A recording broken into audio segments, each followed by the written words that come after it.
You don't want that, right? It looks a bit cakey, if that's the word. Yeah, cakey. But yeah,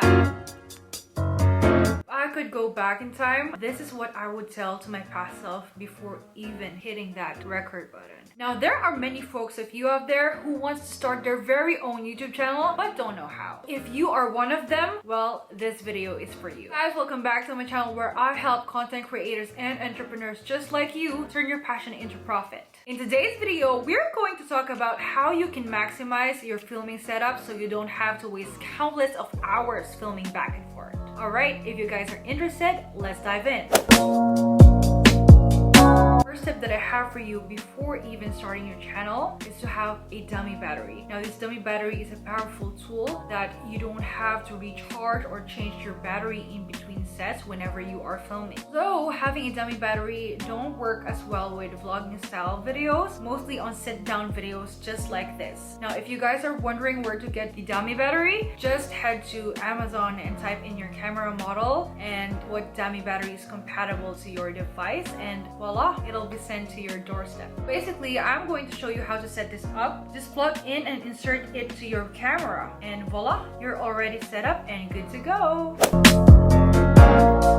On to the second tip. Did you know that YouTubers have their scripts ready beforehand? I wish I would have written my scripts in bullet points just because you want to be cohesive and organize your thoughts, that you don't want to waste time scrambling or blurbing whatever is in your head that you may want to later cut in the video. That's why having a script is important, although you don't want to overscript your videos because you may sound robotic. Now, another benefit of having your script ready beforehand is you have a better pace of filming your video and really being confident on the topic you want to talk about. And finally, you have less editing time and filming in your videos. Now, before we move on to the next step, if you guys are interested in optimizing your YouTube channel, then make sure to check the link in my description box because I have a free guide that will dive deep on how you can further optimize your YouTube channel. Tip that I have for you when it comes to lighting, make sure to film when the sun is up if you want a natural light, or if you are filming like me in the nighttime, have at least a ring light beside you, but don't direct it towards your face. You always want to have your ring light indirect. If I'm filming right now, the ring light is faced towards the cabinet, but if I'm filming and this ring lights hit towards my face, this is what it would look like.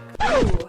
You don't want that, right? It looks a bit cakey, if that's the word. Yeah, cakey. But yeah, it's too much. What I'm gonna do is I'm gonna turn this towards the cabinet, and now I have a better lighting. But imagine if I turn this off. Look, check this out. This doesn't look good. I'm just gonna turn it on again. I mean, it makes a huge difference. Trust me, you may want to rotate the ring light towards the side so it doesn't directly hit your face and for a softer effect. Now, there are hundreds of tutorials out there on how to properly set up your lighting, but if you guys are just beginning and you don't have a ring light, well, you might want to just film when the sun is up, and I'm going to show you in the next video on how it looks like when I'm filming in a natural light.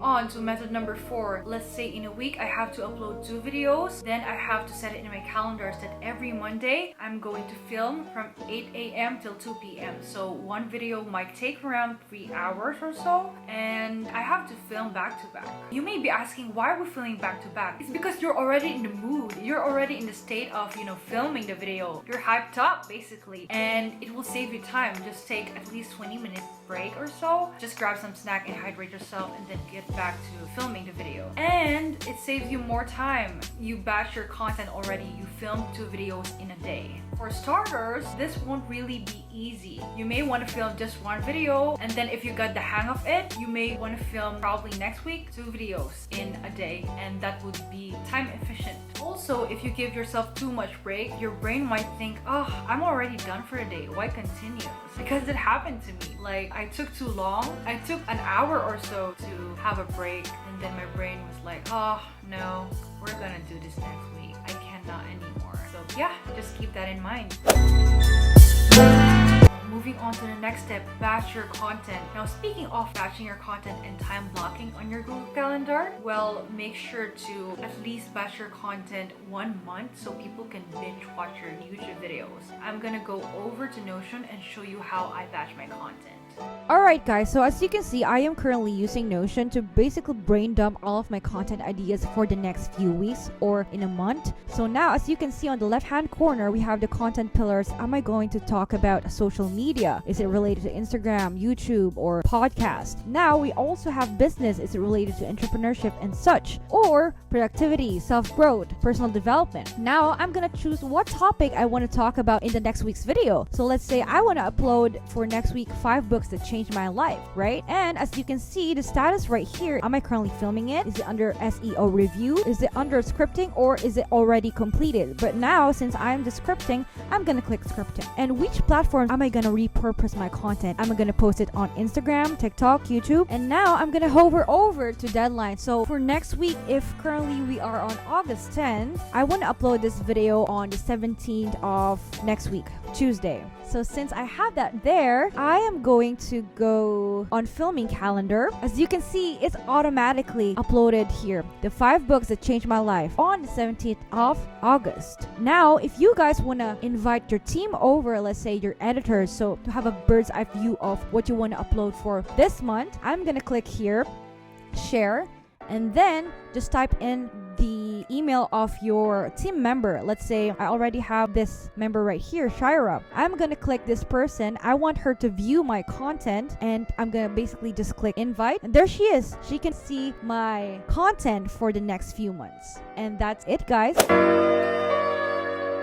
On to the next step, hype yourself up. Given the above mentioned that I already told you the basic setup of your video and how to, prepare prior to filming the video, well, at least listen to some bangers or something that will really get you in the mood before you hop onto the camera and start filming, right? Not only do YouTubers do this, but I've seen plenty of celebrities, you see them backstage and, they're jumping. Can't touch this. They're hyping themselves up, basically stretching, vocalizing. And you may want to do the same just to keep your energy levels up. So the most important part of the video, don't forget to keep snacks or some water beside you because you don't want to dehydrate and to keep your energy levels high, right? So it's the same thing when singers perform on stage. They have their bottle of water beside them so they don't dehydrate. It could get really tense when they're performing on stage in front of thousands of people. So yeah, it's kind of basically the same thing when you're filming a YouTube video. If I were you, I would think that I am performing on stage whenever I hit that record button. You just get into the mental state of presenting in front of thousands of people. It's just a practice. Think of it like you're practicing your public speaking skills. Bonus tip for you guys, if you want to start, be a producer, not a consumer. Vast majority of people are afraid of public speaking. Even I was afraid of public speaking when I first started. Please don't be the majority of people who have ducks in a row syndrome. Now, you may ask, what is ducks in a row syndrome? The phrase itself means having everything well organized, accounting for the small details that really doesn't matter. Basically, having everything perfect before even publishing your very first YouTube video. So this will actually hinder your growth. Now, this ducks in a row syndrome is gonna stop you from executing your vision, and you don't want that to happen because it may take years or longer before you even start. You don't want that to happen. You want to start now. I want you to grab your phone and start talking to your IG stories or any form of short form videos like TikTok, because you may want to practice the habit of just practicing in front of the camera, talking, and this doesn't require much of, the filming and editing. So IG stories and TikTok is a good way to start. At this point of the video, you have learned that having a dummy battery is one of the most powerful tools, so you don't have to switch batteries back and forth and that your camera won't die in front of you. Second is having your script ready beforehand so you appear more confident in the camera and what you have to say. Third is don't direct the light towards your face, but instead just move it to the side for a softer light effect. The fourth is set up a filming schedule where you can film back to back so you can be time efficient and batch your content. And lastly, don't forget to hype yourself up for hitting that record button so you're ready to go. My advice to you is don't wait for perfection. Just start. The secret to getting ahead is to just get started and let your experience teach you. At the end of the day, ask yourself these 3 questions before even starting your very own YouTube channel. First, if I were to look back a year from now with an established channel and supportive subscribers, what would I tell my past self? Second, is there any mindset blocks that is keeping me off of starting a YouTube channel? Third, most of the YouTubers who started didn't even have their first video perfect. Would I let this perfection stop me from posting my very first YouTube video? While you guys wait for next week's video, I just want to give a quick shout out to KR Villanueva on Instagram. And if you guys want to get featured on my next YouTube video, make sure to tag me on my Instagram stories at Hainaudin, and I'll make sure to feature you in the next one. Don't forget to hit that notification bell so you get notified every time I post, and smash that like button if you guys find this video helpful, and subscribe to my channel down below so you don't miss out on the good stuff. Anyway guys, thank you so much and I hope you have a great day. Bye!